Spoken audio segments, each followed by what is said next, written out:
Nah kalau kita suka pengen menang-menangan, menuduh orang saenak dewe tanpa bukti, tanpa fakta, sekali lagi ke depan ini nggak baik untuk Islam.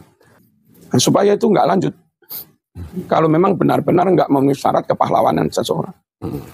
Kalau orang diajukan jadi pahlawan hanya karena keulamaannya, abai terhadap status WNI-nya, maka nun sewu, kenapa nggak Imam Syafi'i yang diajukan jadi pahlawan? Yang nyata lebih alim. Kenapa nggak Imam Ghazali, Syekh Abdul Qadir Al-Jilani, Imam Asy'ari, Imam Bukhari? Kenapa nggak mereka yang diajukan jadi pahlawan? Teman-teman pasti paham ya terhadap filosofi bahwa kebohongan itu ya harus ditutupi dengan kebohongan-kebohongan yang baru. Sesuatu yang dibangun dengan fitnah maka membutuhkan fitnah-fitnah baru untuk menjadikan fitnah itu makin eksis. Seperti halnya pembelaan klan Ba'alawi. Kabib-kabib Ba'alawi ini untuk mempertahankan sebuah kepercayaan nasabnya, persis seperti apa yang dikatakan Kiai Imaduddin Usman Al-Bantani, bahwa kemudian semakin ke belakang Ba'alawi ini mempertahankan nasabnya itu dengan framing dan fitnah. Itulah yang bisa dilakukan oleh klan Ba'alawi. Fitnah, framing, fitnah. Dengan provokasi perang, ya, monyet dan semacamnya, banyaklah. Nah, itu fitnah. Jadi klan Ba'alawi ini membangun narasi untuk mempertahankan nasabnya itu dengan fitnah. Kemudian juga membela nasab mereka itu dengan framing. Bagaimana sekarang ini klan Ba'alawi memfitnah, memframing Gus Fuad Pleret dengan mengatakan Gus Fuad Pleret PKI. Ini fitnah kawan. Dan mereka berhasil membangun framing terhadap Gus Fuad bahwa Gus Fuad itu adalah PKI. Padahal kalau mereka mengatakan Gus Fuad itu PKI, maka ini membutuhkan suatu bukti, fakta-fakta. Kalau tidak bisa dibuktikan dengan fakta-fakta yang konkret dan jelas, konkret yang valid, maka itu adalah fitnahan yang di-framing agar kemudian para mukibin-mukibin itu tetap ada di barisan mereka. Dan rasanya cukup berhasil apa yang dilakukan klan Ba'alawi ini terhadap Gus Fuad, yaitu memframing Gus Fuad dengan PKI. Nah, kita lihat gesrut beberapa hari ini yang terjadi kepada para mukibin-mukibinnya ini serentak bersuara, Ganyang Fuad Pleret PKI. Cukup berhasil memang. Tetapi inilah faktanya, bahwa klan Ba'alawi ini jago fitnah dan juga jago framing. Kenapa kita katakan framing? Karena bukan fakta. Nah, begitu picik sekali klan Ba'alawi ini membela nasab mereka dengan cara memfitnah dan framing. Kasihan betul para mukibin ini. Kita lihat podcast Gus Mar KBN Nusantara terbaru dengan Kiai Haji Marzuki Mustamar.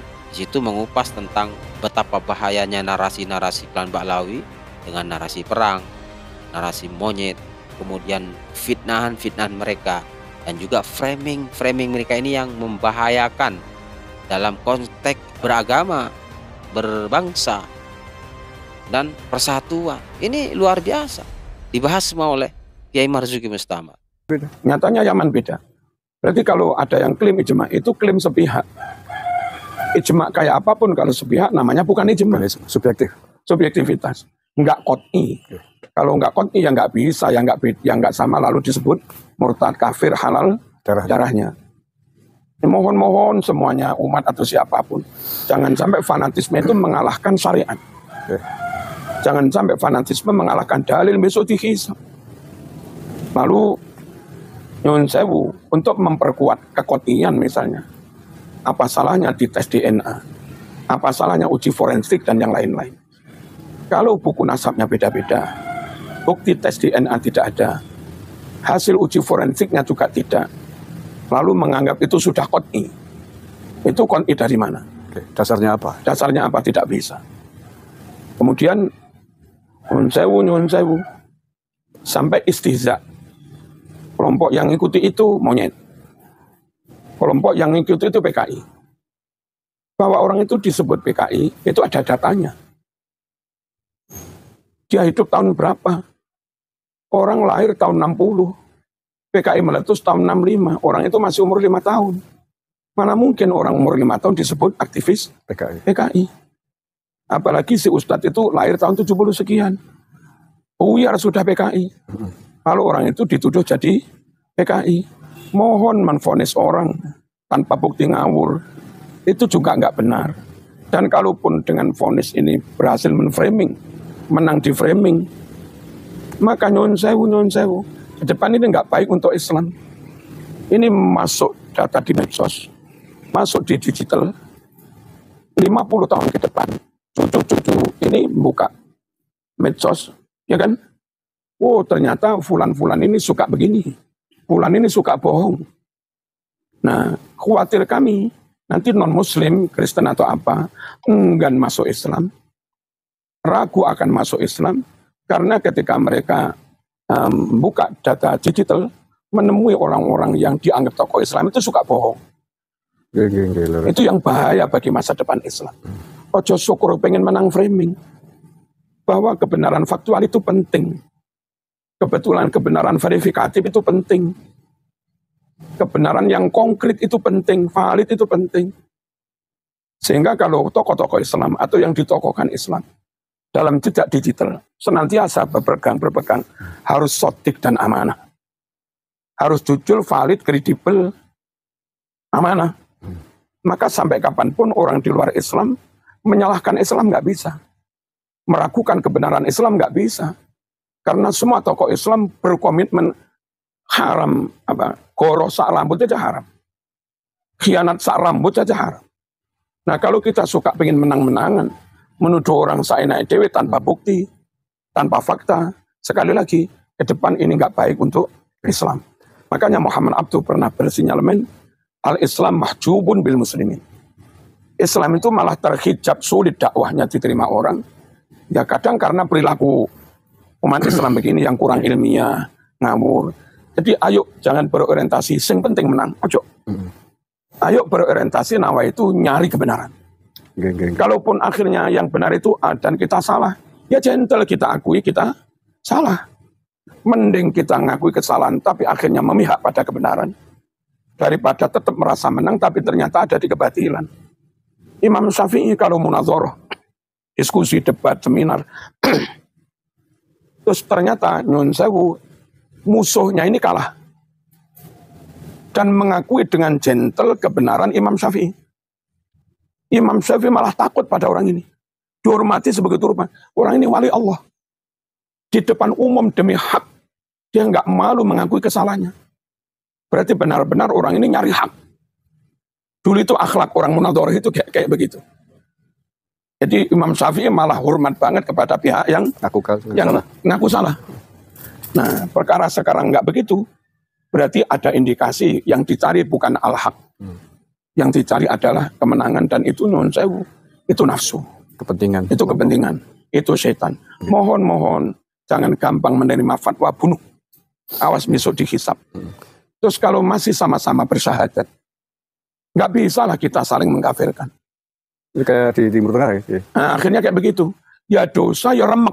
Hancur. Yang membunuh dan... Yang membunuh takbir, yang dibunuh takbir. Yang membunuh muslim, yang dibunuh juga muslim. Yang untung barat. Ambil minyaknya. Akhirnya yang garap minyaknya Aramco kalau di Saudi.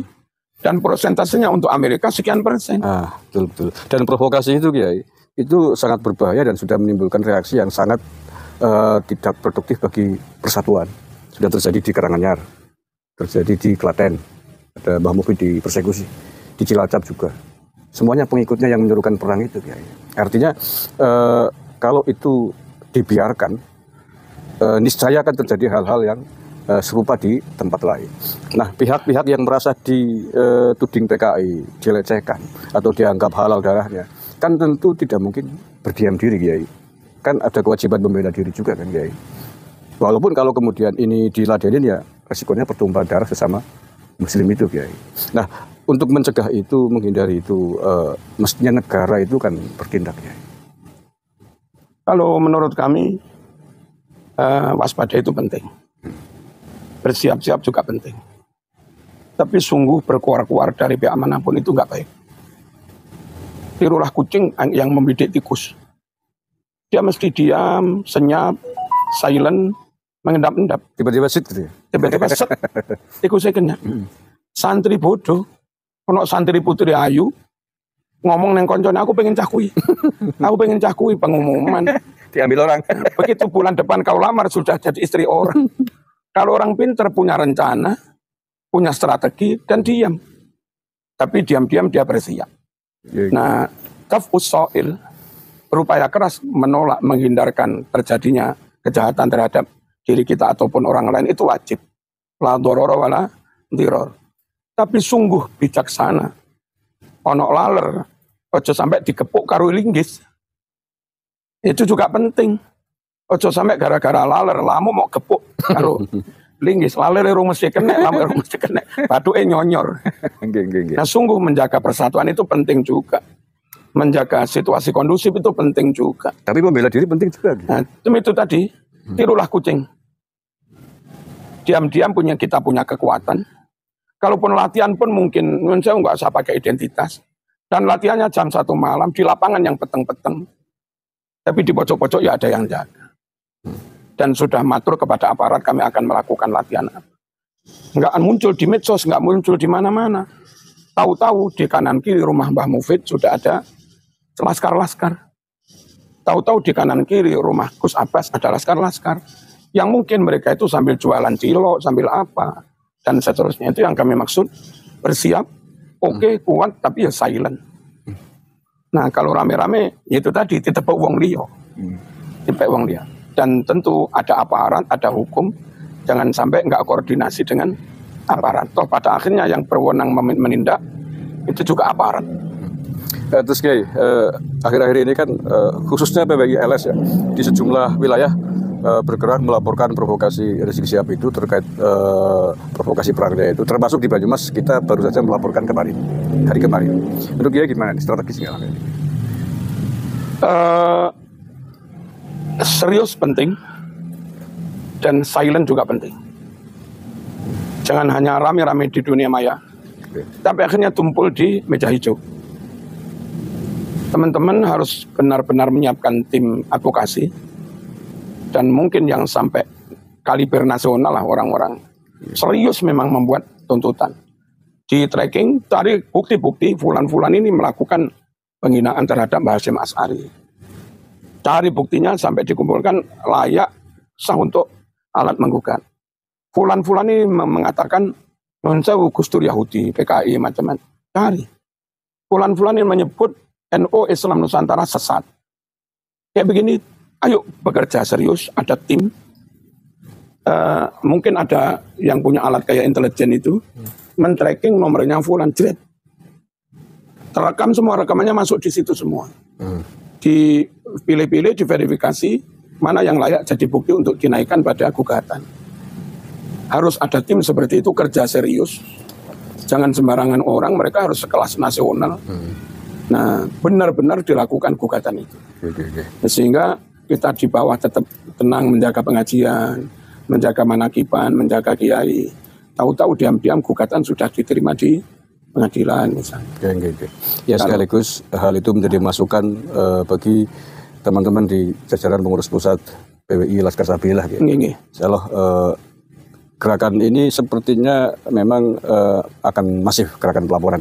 Tapi saya sepakat. Terus kayak Nyun Sewu, benar-benar kumpulkan data sebanyak-banyaknya, baik data yang ada di Nusantara, juga data di Leiden, tentang status orang-orang atau tokoh-tokoh. Kalau misalnya ada oknum menteri melakukan hal yang menyalahi UUD 45, bahwa gelar pahlawan diberikan hanya kepada orang dengan syarat ini. Ke-WNI-nya nyata, bla bla bla.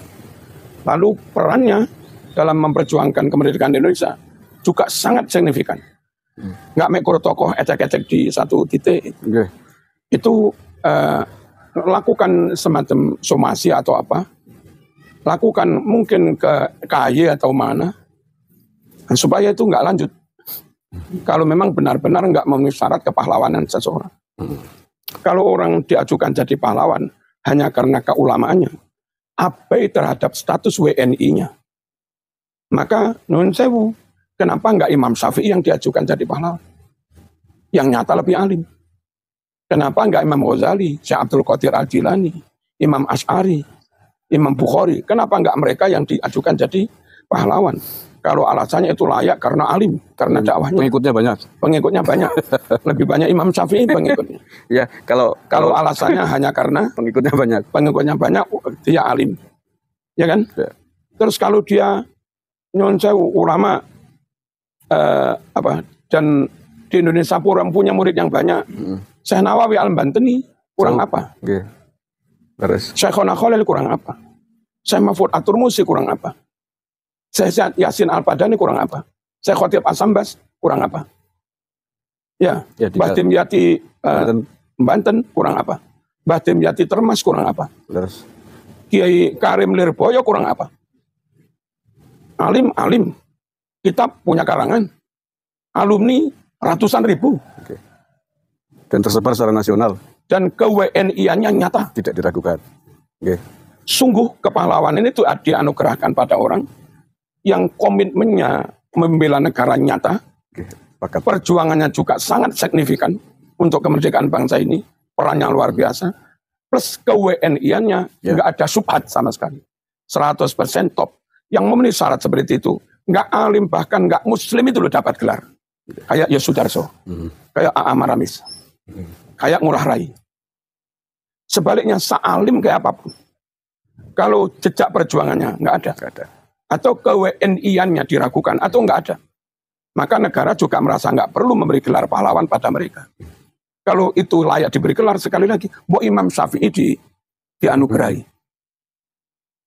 Ya. Karena pengaruhnya di Indonesia besar sekali kan. Wah, Semua pesantren kan dari sekitar 140 juta muslim, mungkin yang Syafi'i 130 juta. lagi. Loh, masuk perannya dianggap enggak ada. Kalau WNI tidak menjadi syarat penting kan. Kalau abai terhadap status kewarganegaraan. Ya. Jadi kita nggak pernah mensoal kealiman orang. Kita nggak pernah mensoal orang itu berhasil berdakwah. Bukan itu. Tapi masalahnya dan bla bla bla itu tadi status kewarganegaraan. Wong orang itu datang ke sini umur 25 tahun sudah. Masa dia nggak WNI. Malah nggih. Dan hidup pada masa menjelang kemerdekaan. Tidak ada catatan tentang perjuangan melawan penjajah. Tapi Tirosi kalau timbang rame-rame, ya mengumpulkan data siapa yang memenuhi syarat jadi pahlawan,